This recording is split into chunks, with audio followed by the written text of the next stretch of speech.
welcome to the Thinking Fellows podcast. My name is Caleb, and today I am joined by my father, Dr. Scott Keith, to talk about the next section in the Book of Concord. We took a break for several weeks to answer listener Q&As. There were some good ones in there, actually. I thought it was a pretty good break because we didn't have the same three questions we always have.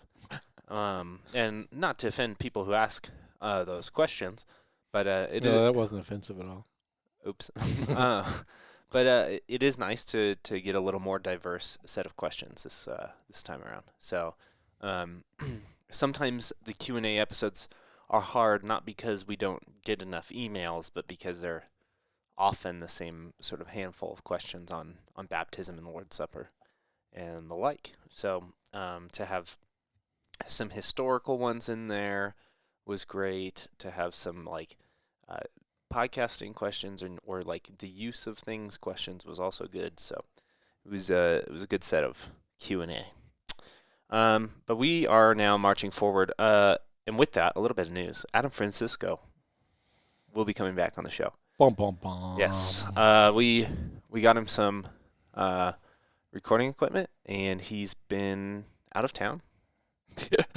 So that's one way to say it. Yeah. No. Like he's been. Listeners know he's been out of town, but now we got him some recording equipment, and he moved. Yeah, but he's not just been out of town, right? No, he moved, but just so happens that the weekend that he gets this equipment, he was gone. Oh, I see. Yeah, he was out of town then as well. Yes. So gotcha. We remedied this equipment situation, sort of get him to commit to coming back on, and now now he's gone for other reasons. So, but he'll be back on very shortly here. He'll come join us here in Smalcald, I think. I think we'll be able to record with him by next week. Well, that'd be nice. Yeah, it'll be a good little change. All right, Adam's back.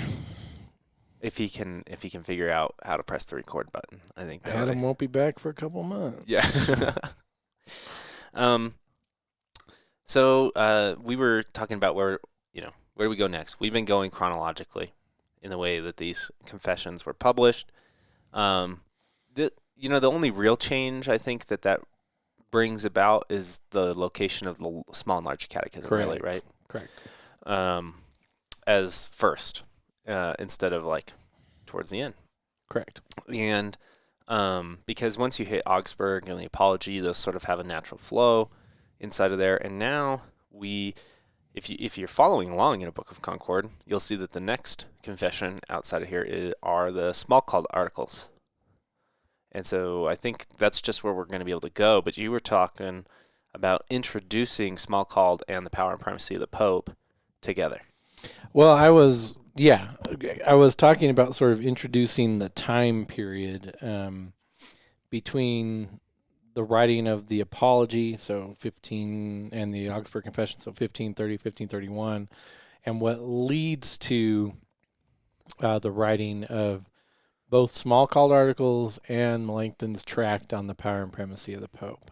And then also sort of the weird historical events that led to, really originally one being used as a confession at the time and the other not. And it's just sort of a weird turn of events. But so do you think it's appropriate, Caleb, to do sort of just an overall rundown, kind of using 1517 as the starting point of where we are in the Reformation at this point? I always feel like it is, because I think people get it's for people that kind of live in it all the time. We're just like, oh, Smalcald articles, and we can kind of create a picture of when it was written and why. But for people that don't sort of live in it all the time, it's sometimes appropriate to say, well, this is where we are and this is what's going on. I think that is a good way to do this. It's interesting because there's 20 years of separation. So if you ask somebody to think about what were you doing 20 years ago, could you answer you were fighting the same battles that you are today? I couldn't because I'm barely, I'm not much older than 20. So was I fighting the same battles I am today type of thing, is interesting because like these historical events, if they were happening today, would have taken up the majority of my life. But I think that's interesting from a perspective of, yes, we might be fighting some of the same theological battles we are today. I know, like, Lutheranism is. Yeah. Okay. There are some theological conversations and debates happening that have been happening for 20 years or more. Correct. That happens all the time.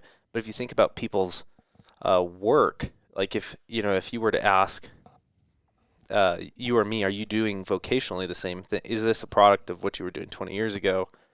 And has it all been one long streak?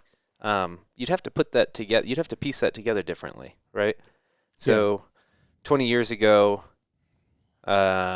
you were not an undergrad at CUI anymore. Where were you? So how old am I? I'm through about 29.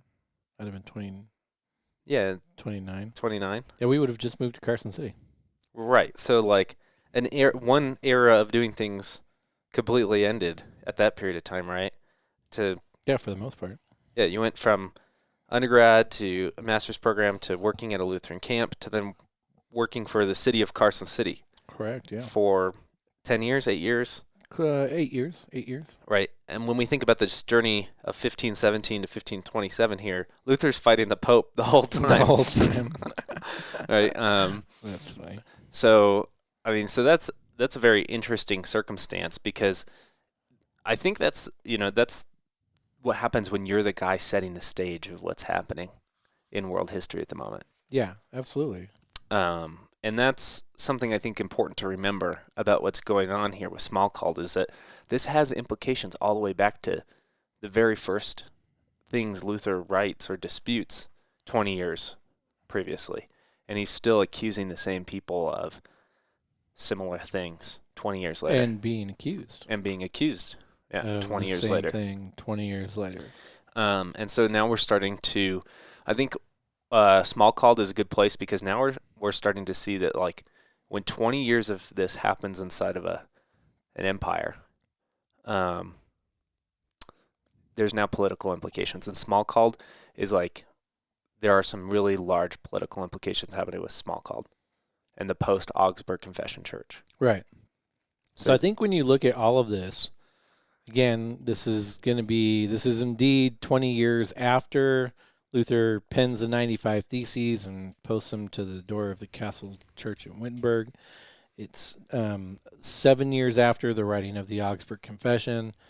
And I think one of the things to keep in mind this whole time is that from the point of the original disputes with the Roman Catholic authorities towards Luther to the Augsburg Confession, and even till now, there's still at least in some way the desire that this be handled by the calling of a council. That an actual general council of the entire church be called to decide these questions. Now, this will happen eventually in the Council of Trent, but that doesn't mean necessarily the Lutherans will be invited to participate in that. Yeah, by that point, I mean they're just not the whole church anymore. Yeah. By the time they decide to call that council, Right. and Luther is, hoping that happens before like an excommunication of these ideas is complete. Right. So if you just take the time period between the writing of the Augsburg Confession in 1530 and now, some significant things have happened in the Wittenberger movement, including Melanchthon writing a second edition or set of editions of the Loci Communias that represent a rather significant change to the original edition, the 1521, that was praised so highly by Luther. He makes it bigger. He makes substantial changes on the doctrine of the will and on the doctrine of conversion and the doctrine of good works. And his changes upset some people.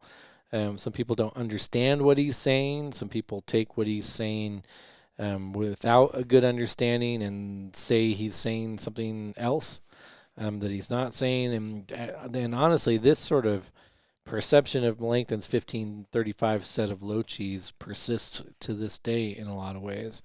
The reaction to it. Other controversies, either expand or occur during this time, including sort of the ongoing antinomian controversy is always popping its head up. Doesn't really get any better. Melanchthon's attempt to address the antinomian controversy in the 1535 Loci Communias is to formulate the idea of the three uses or functions of the law, including the third function of the law, which is only for Christians, to be used as sort of an informative as to what God desires for the Christian life. This happens during that time. But most significantly, what happens in this time period is that Luther off and on starts to get very sick. He struggles from several ailments. He struggles from gout. He struggles from what we likely think now was probably heart disease, and sort of all the angina and sort of pressure and angst. And turns out stress solved by beer over a long period of time might not be the best for your long-term health. By beer and Katie's cooking. Yeah. Have some schnitzel. Yeah, have some schnitzel. You'll feel better. And he had kidney stones. He also suffers from kidney stones, badly from kidney stones. And this leads to sort of an opinion by his elector and several of the other theologians that he is probably going to die pretty soon. So by 1535, Luther has a couple of major sort of health events that lead people to believe that he's not going to live much longer. Now, even if you take sort of the impetus of this happening in 1536, a year before the Smalcald articles in the Power and Primacy of the Pope were actually presented in 1537, Luther dies in 1546, so he does sort of, even if he is sort of on his deathbed, he kind of gets a 10-year reprieve then too, but he does die in 1546. And so the people that thought his death was imminent were not wrong, but they also weren't right, if that makes any sense. He didn't kick the bucket 6 months later. Yeah, he didn't kick the bucket 6 months later. So one of the things that it's very, very fair, it's very fair to say one of the reasons that the Smalcald articles are written is because Luther is encouraged by his elector and others to sort of write his last will and testament, last sort of theological will and testament. Kind of give us something, Luther, that's like this is my stand, that's a little bit less to a particular event or occasional, as we'll sometimes call it, theology, and a little bit more sort of expansive theology. Write us something, please, on multiple articles of theology that's not your catechism, that can be sort of a confession that's your last theological will and testament. Well, and you can think he's a very prolific writer. Yeah. Right? Luther's works are volume after volume after volume. When you have somebody who's written that much, not only is it unlikely that everybody who's an interested party will get to all that reading, but especially people who are doing other things where it's going to become important. What did Luther confess? Mm-hmm. You need a concise summary. Okay, and so that's what's sort of they're asking for. And again, you can see that this is over 10 years after the Small and Large Catechism. Yeah. Right, and so those are obviously concise presentation of the faith. Yeah. But sort of here now we have the Luther of 20 years plus of opinions. Can we get some of those opinions as sort of doctrinal statements in a way that we can say, here is a confession? Right. And so with some prodding, he does this. Now, this is... The whole thing is to be on the elector's side, his elector wants him to sort of gather around himself, and Melanchthon, a gaggle of theologians too, so that this can kind of represent. Think of it this way: if you think Luther's dying, wouldn't it be nice to have a confession penned by Luther, but sort of worked on in the aggregate by the big names of the day, so that we could have a roadmap for, air quotes, Lutheranism after Luther's death, moving forward after Luther's death. Yeah, So the heirs are present, right? right, So you want the people who the torch will be passed to, the people who are supposed to to, have buy-in. yeah, the people who are supposed to teach this and Right. keep this movement alive if Luther dies, to be present in the Right. formulation of these types of things. Yeah. So Luther receives orders from the elector to start drawing these up. I think he receives these orders in sort of mid to late 1536, kind of coming into the fall.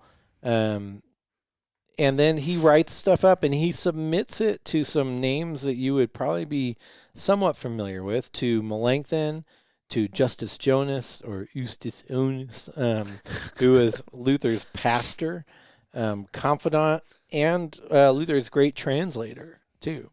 I mean, Jonas is oftentimes it would take both Melanchthon and Luther's Latin works and turn it into German so that the people could read it. Bugenhagen, Caspar Cruciger, Spalatin, Amsdorf, Agricola. I mean names that if you're familiar with her Lutheran confessional history, you'll recognize. And then basically what happens is that they take these articles. Now, I don't think everyone knows at the time, though, that Melanchthon himself is he's in the background, sort of quietly and without a lot of commiserating with others, writing his own little thing here, his own little. In the history of this article, sometimes people have called it an appendices. Sometimes people. They were stapled together just a year later. So yeah, some people said Melanchthon kind of paper clipped them together and slipped them out for approval. But his own little thing that ends up becoming called the Articles on the Power and Primacy of the Pope. And so later on, in 1537, well, I guess early in 1537, but later after Luther first starts on this in late 1536, these theologians convene in the town of Smalcald in February to sort of have their meeting. Now, why is it important, and where do we know the name Smalcald from that's not the Smalcald Articles? Now, we know the name Smalcald from the name of the Smalcaldic League, which is the political alliance of protesting states or Protestant states that have come together for mutual defense in the event that at some point either the Pope or the Emperor or both kind of get ticked off at what they're doing up in the north with these quote-unquote evangelical reforms and decide to do something about it and bring their troops north and put a quash on it. These protesting states, these Protestants, want to be able to have a political and military reaction to that if it should occur. So they have this Smalcaldic League. Now, if you're going to have something called the Smalcald Articles, it would probably be good if they were so sort of ecumenical for the reformers that everybody in the Smalcaldic League would go ahead and sign on to them, just to reinforce the political alliance of what you're actually fighting for, right? That is the hope. But what ends up happening is that Luther's illnesses sort of emerge their ugly head one more time, and by the time everybody kind of gets together for the purpose of voting on whether or not these articles will become an official confession of faith for the evangelicals, Luther is not able to make it. he's sick and he can't attend the meeting. Now, this is funny because this is like people might remember that he's not able to make it to Augsburg, but this is for a different reason. Yeah, his safety, like his physical safety as far as being harmed by others, Is fine in the Smalcaldic League. would allow him to make it to the meeting of the Smalcald theologians to vote on this, the acceptance of this. But he's sick. Kidney stones, I believe, are just plaguing him. In fact, so sick that, again, people think he's going to Die. right? And so they have their meeting, and you never really get the impression that Luther likes meetings anyway. And you do get the impression that Melanchthon is very fond of meetings. I don't know if you know people like this in your own life. You have people that go to meetings because they have to, or even people that hold meetings because they have to, and people that go to or hold meetings just because they really like the process of a meeting. I think Melanchthon he really likes it camp, and Luther is, I don't really like it. And so, of course, he's sick. He'd have gone if he wasn't sick. But at the same time, I think that's interesting because the other sense you get from Melanchthon is that he doesn't really like collaborative projects. yeah, but meetings are a place where orators, rhetoricians, and skilled communicators can really gain the upper hand on the room. I guess that's true. Yeah. Melanchthon spent most of his life studying oratory and rhetoric. I mean, if we're to be fair, he spent most of his life studying. He also got a lot of this, right? Rhetoric. Where it's like, Luther sends him in his place, so he gets to show up and be like, all right, the big dog sent me. Consigliere. Yeah. Yeah. I speak on behalf of the Godfather. Yeah, right, Yeah. exactly. Don't challenge my decisions. Yeah. So you get a little bit of that. So now there's two ways this part of the story can be told, right? The way I've just always heard it, and you should get out your Book of Concord and go to the back of the Smalcald articles where the signatures are so you can read it exactly, is that they sort of, I'll have Caleb read the names of the theologians who appended, just like go through some of the big ones, appended their name to Luther's Smalcald articles once they're presented at the meeting, and then read how Melanchthon signs it. Oh, okay. So we got Martin Luther, Justus Jonas, Bugenhagen. You got Agricola even. Uh-huh. You got okay. Osiander. Okay, so now you want me to do Melanchthon? Yeah. Now this is how Melanchthon signs it. The list is long, so just okay. So now Melanchthon's the only one with this appendix. This is great. I, Philip Melanchthon, also regard the above articles as true and Christian. However, concerning the Pope, I maintain that if he would allow the gospel, we too may, for the sake of peace and general unity among those Christians who are now under him and might be in the future, grant to him his superiority over the bishops, which he has by human right.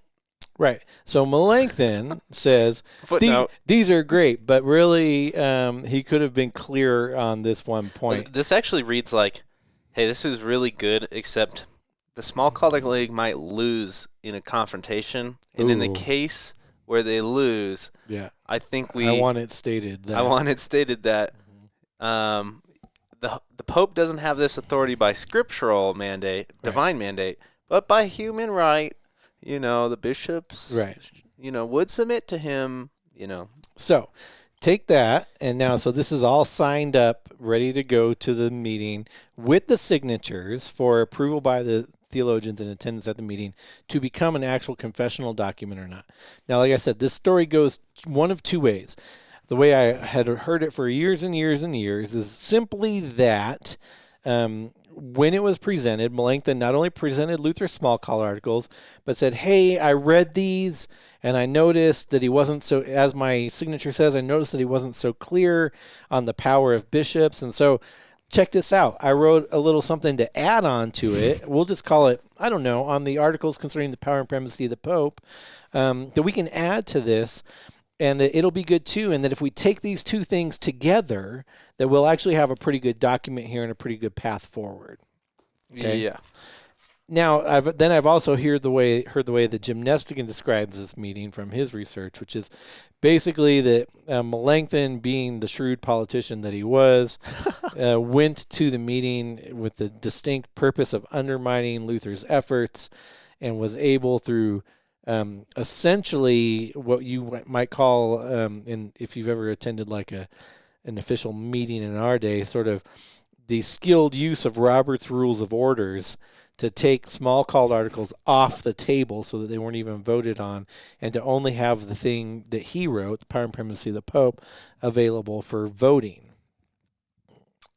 And that's what he did. And they voted on just the Power and Primacy of the Pope, and actually never voted on Smalcald articles.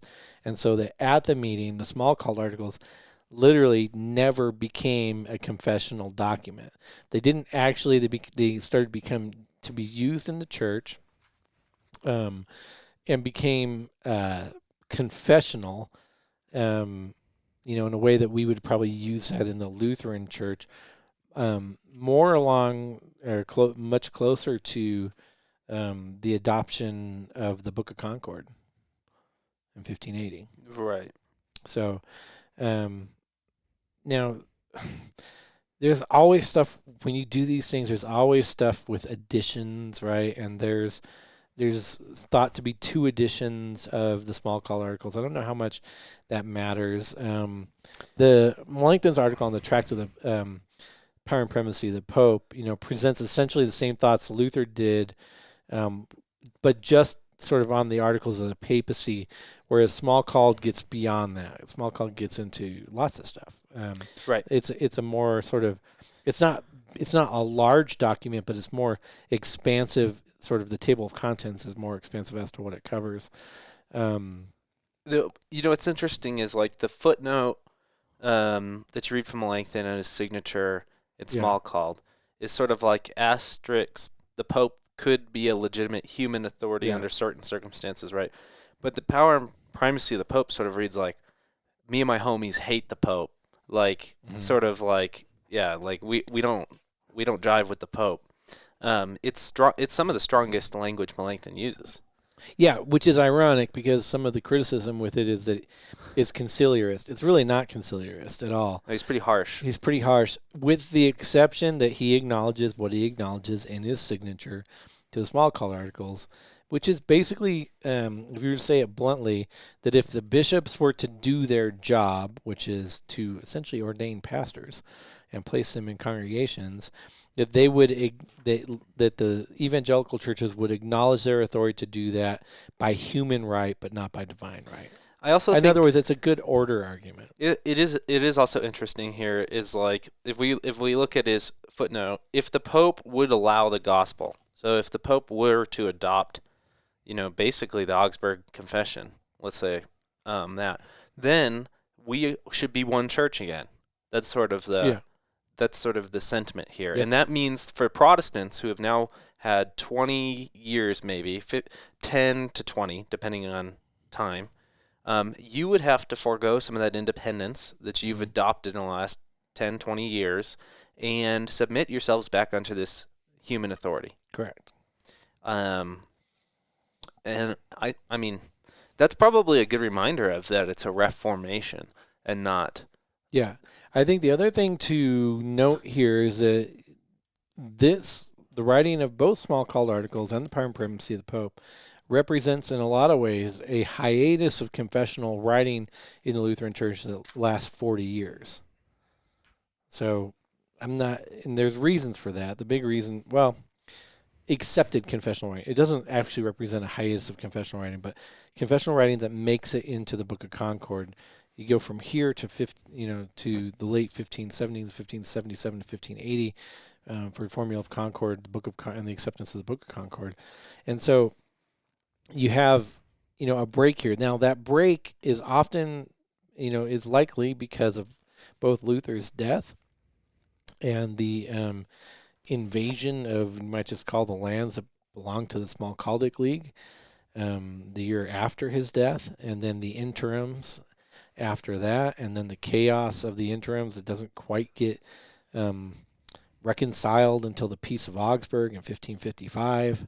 And then even after that, that peace is tenuous and things are tenuous and there's a lot of controversy.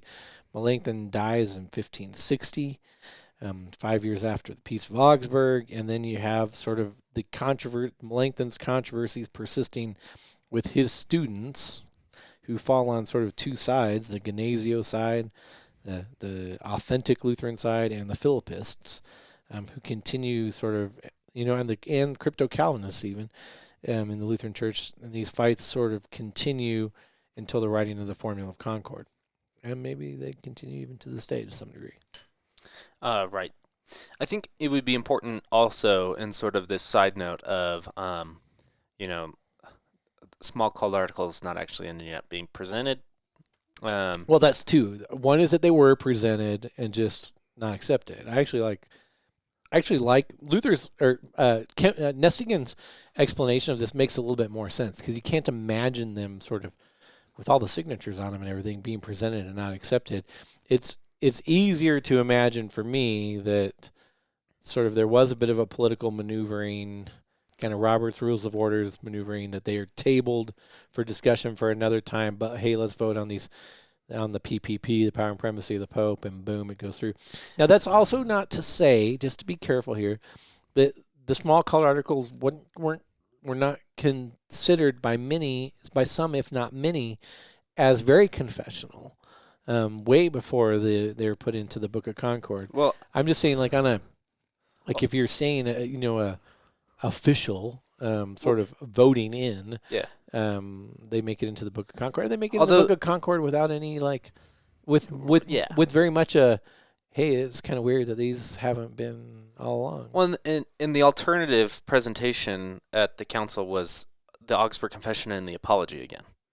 And so, and if you go through Smalcald, you'll see that a lot of the articles are present in Augsburg as well. Right. And so, which is interesting because one of the things I was always taught about Smalcald before I was taught sort of the idea of them being Luther's last will and testament is that they were supposed to be an appendix to the Augustana, which that doesn't actually make a lot of sense because there's a lot of crossover between what the Augustana teaches and what the Smalcald articles teach. Right. And so that never has made that much sense to me. I kind of think the idea that this is, and I think it makes sense. If you think Luther's dying and you try to get a bunch of theologians together to vote on sort of a path forward, that makes sense. Now, it doesn't mean that just because it makes sense to me, that's the exact way it was, but I think we're probably getting pretty close to that. Yeah. So, I mean, we're not going to do an article today, but we'll just go through the outline here, just so people can get a sense of what will be covered. You have an introduction, which is about like the majestic articles, so doctrine of God, doctrine of the Trinity. Then you have then you have the redemptive work of Christ. Following that, then we start to get into some of the contested stuff. So the practice of the Mass under the papacy. You also have concerning the invocation of saints again is in here. Let's see, what else do we got here under these? Well,